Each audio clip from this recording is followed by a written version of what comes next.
Alexandre Dubé. Aussi véridique et authentique que son information. On est à quoi 2 jours là, du 1er juillet, puis les chiffres sont quand même assez alarmants. Là. Il y a encore des milliers de ménages qui sont sans toit, qui ont demandé de l'aide. C'est des chiffres qui sont pires que dans les autres années. OK? On vit à peu près toujours la même chose à chaque 1er juillet. Une situation qui semble en tout cas se détériorer. Puis là, on se dit, qu'est-ce qui peut être fait? Est-ce que ça passe par davantage de construction de logements sociaux? Est-ce que ça passe par, je sais pas, pénaliser davantage des propriétaires qui laissent vacants les appartements? Ben ça, c'est fou, à 25 000 logements vacants à Montréal. Je sais pas. Ah non, c'est ça. C'est quand même assez incroyable. Alors là, notre regard va se porter aussi sur ce qui se passe ailleurs dans le monde. Vous avez vu, là, le maire socialiste de New York, Zoran Mamdani, qui a réalisé une de ses promesses fortes, là, le gel des loyers. Ça va toucher à peu près 1 million de logements, 2 millions de locataires, 40-44% du parc locatif de New York. Vous savez, une chambre à New York, là, je voyais des chiffres, là, à peu près 4 000 par mois. 4 000 par mois. Chambre. New York, c'est la ville où le coût de la vie est le plus élevé en Amérique du Nord. Ça va entrer en vigueur le 1er octobre prochain. Benoît Rullier, coordonnateur pour le regroupement des comités logements et associations de locataires du Québec. Bonjour. Oui, bonjour. Est-ce que le Québec devrait s'inspirer de ce que fait New York? Le Québec a tout intérêt à s'inspirer de ce qu'on fait ailleurs, en tout cas parce que les politiques qui sont en place depuis de nombreuses années n'ont fait qu'empirer la situation des locataires. Donc peut-être qu'il y a un manque d'imagination ou de volonté, de courage politique pour mettre en place des vraies mesures qui protègent les locataires, oui. Bah, je vous le dis, là, ça va être l'objet de notre tribune téléphonique aujourd'hui, là. Est-ce que le Québec devrait s'inspirer de New York et décréter un gel des loyers? Puis là, j'entends déjà, si vous êtes des propriétaires, là vous avez les ongles dans la table. C'est bon, ça. Puis les ongles, là, faites-les sur le 187 Cube Radio. Ben oui, puis là, vous allez dire, voyons, êtes-vous fous? C'est un sacrifice, ça n'a aucun sens de faire ça. Puis de l'autre côté, ben là, il y a des locataires, peut-être, qui nous écoutent, qui sont dans cette situation-là, là, à 2 jours du 1er juillet, qui n'ont toujours pas trouvé un toit, puis qui sont quasiment prêts à la gorge là, avec le budget. C'est une question qui polarise, là. Mais vous autres, c'est le 1-877-827-2346. Ouais. Mais, M. Rullier, il y a l'exemple de New York, mais il y a aussi d'autres exemples un peu partout à travers le monde, notamment à Vienne, en Autriche, où on a misé beaucoup sur les logements sociaux. Puis la proportion de logements sociaux versus la population est quand même assez frappante, là. Ouais. Non, c'est assez incroyable ce qu'ils ont réussi à faire. Ça s'est pas fait du jour au lendemain. Là, on parle en fait de 1,9 million de personnes dans la capitale autrichienne avec 420 000 logements sociaux. Donc, c'est quand même impressionnant. Mais c'est ça, c'est quelque chose qui a été mis en place au cours du temps. Ça a été soutenu. Il y a quand même des lois qui permettent ce genre de choses. Par exemple, il n'y a pas d'empêchement pour faire de l'endettement d'une municipalité pour certains types de projets. Donc, imaginez que des villes puissent s'endetter pour des programmes de logements sociaux. Ça changerait la donne complètement. Donc, on peut vraiment s'inspirer d'ailleurs pour essayer de rééquilibrer, donner une meilleure chance aux locataires de ne pas s'appauvrir. Est-ce qu'on devrait peut-être aussi être plus sévère envers les propriétaires qui laissent des appartements vacants? C'est le cas à Paris, c'est ce qu'on veut faire. Ça, est-ce que dans votre esprit, ça ferait peut-être partie de la solution? Mais de toute façon, le fait d'avoir autant de logements vacants, c'est une aberration quand il y a autant de gens dans la rue. C'est absolument quelque chose qui est inacceptable dans notre société. Je pense que personne n'a envie de dire qu'on participe à mettre des gens dans la rue. Donc, le fait de trouver des solutions pour remettre des logements vides sur le marché, oui, c'était une chose qui est intéressante. C'est pas nouveau que les logements vacants sont taxés. En France, ça a quand même un impact et ça donne de toute façon des moyens pour être utilisés pour d'autres programmes. Donc, quoi qu'il en soit, même si ça les remettait pas directement sur le marché, on peut avoir un effet dissuasif et en même temps, on a un levier pour financer des projets. Donc, je pense qu'il faut vraiment se pencher sur cette question-là, oui. Mais, M. Rullier, je vais me faire un peu l'avocat du diable parce que, tu sais, je me mets dans les souliers, exemple de propriétaires, là, tu sais, à New York, puis là, il y a un gel, tu sais, des loyers. Vous n'avez pas peur à un moment donné qu'un propriétaire ne veuille plus investir pour entretenir, pour améliorer, pour remettre à niveau des choses? Vous ne craignez pas qu'il y ait une dégradation aussi des immeubles? Pourquoi moi, comme propriétaire, je remettrais de l'argent dans un immeuble où on va geler le loyer? Ben, c'est une bonne question. En fait, au niveau de la bonne volonté des propriétaires, faut pas oublier que c'est une obligation de garder un logement salubre. Donc la salubrité et la qualité du logement, ça fait partie du contrat. C'est pour ça qu'un locataire paye.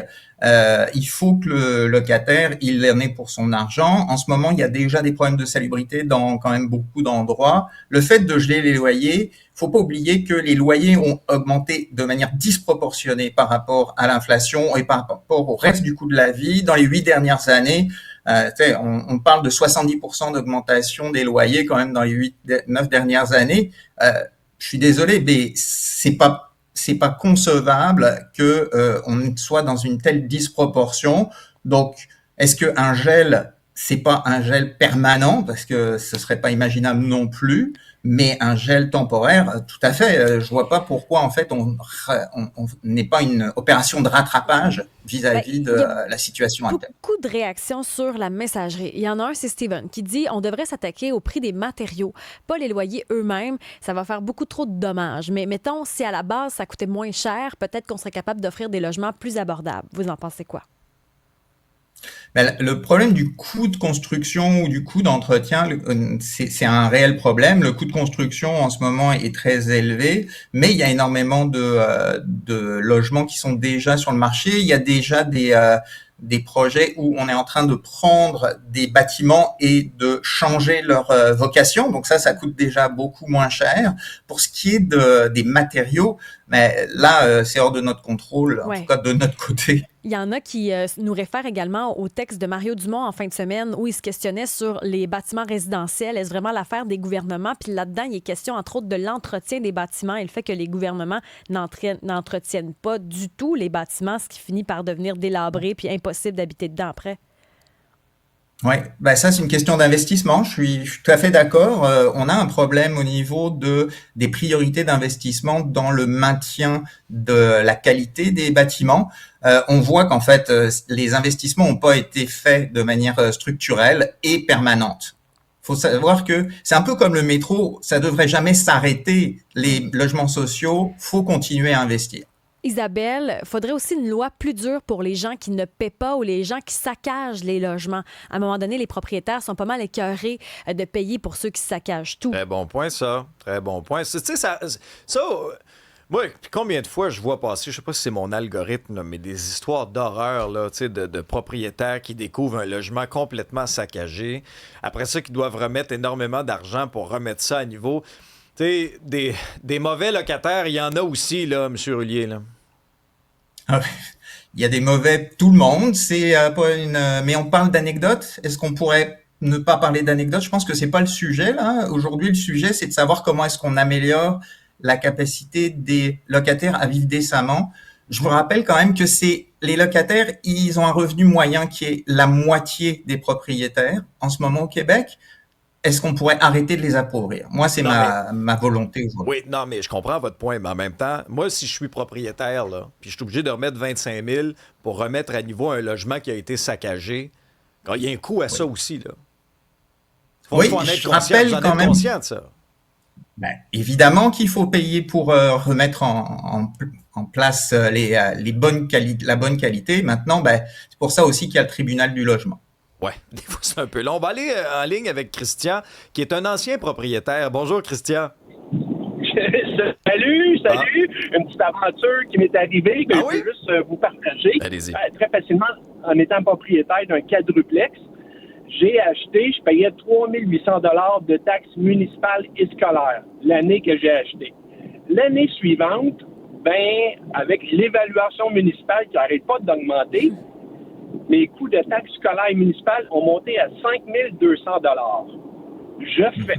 Vu que là, la valeur du bloc a augmenté, mes assurances ont également augmenté.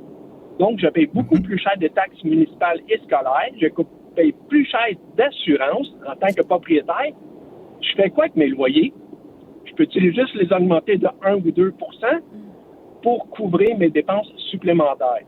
Là, j'ai pas inclus mes coûts de rénovation et d'entretien là-dedans en plus. Je fais quoi? C'est ça, il faut que vous rentiez dans votre argent. Hey, Christian, pendant que je vous ai au bout du fil, là, pensez quoi de la proposition de Québec solidaire qui voudrait que 100% du gain en capital là, sur la vente d'un immeuble comme ça soit imposé? Si, exemple, là, vous habitez pas dans votre duplex ou votre triplex, vous, comme ancien propriétaire, vous en pensez quoi? J'en pense que j'ai investi, j'ai économisé pour acheter mon bloc. Donc, ce n'est pas pour payer plus d'impôts ou que ce soit imposé à 100 Donc, l'imposition à 50 du revenu en capital, c'est totalement justifiable. Parce que moi, j'ai investi mon temps et mon argent aussi. Là. C'est de l'argent que j'ai investi. Donc, c'est un genre de placement que je veux faire. Donc, je suis capable d'investir, de garder mon argent pour investir sur un bloc. Pourquoi m'imposer si je veux investir, si je veux économiser? Je trouve pas ça justifiable du tout. Ça, c'est mon opinion personnelle. Ben, Christian, on apprécie. Merci de votre présence à l'émission. Salut, là. OK. Antoine Salut. parle des fameux frais de condo quand tu es propriétaire qui sont passés de 150 à 450 $. Il dit ça m'a coûté 11 000 $ de plus pour le mettre à niveau, saccagé par des imbéciles. Il y a une histoire très touchante ici. Mon fils a 50 ans. Il n'a pas trouvé de logement. Il a obtenu une lettre à remettre au propriétaire qui voudrait laisser le logement à prix modique, mais aucun propriétaire ne répond à sa demande. Il sera à la rue mercredi. Il cherche à Belleuil-Saint-Hilaire. Des histoires dramatiques en conclusion, M. Roulier. Hein, derrière chaque... On vous donne, par exemple, 1000, 2000, 3000 familles qui sont en recherche de logement d'ici 2 jours. Là, des histoires qui crèvent le cœur comme ça. Là, derrière chaque chiffre, il y a une histoire. Hein. Mais c'est ça un peu, faut pas oublier quand même que la personne qui a investi dans son comme propriétaire, elle avait l'argent pour investir. Ça reste quand même quelque chose qui est différent de la réalité des locataires qui sont vraiment pour beaucoup défavorisés. On a une manifestation le 1er juillet à Québec, à Montréal, et ce sera une occasion pour nous aussi de faire valoir le contrôle des loyers et le droit au logement. Très bien. Benoît Roulier, coordonnateur pour le regroupement des comités de logement et associations des locataires du Québec. Merci d'avoir participé à la discussion aujourd'hui. Merci à vous.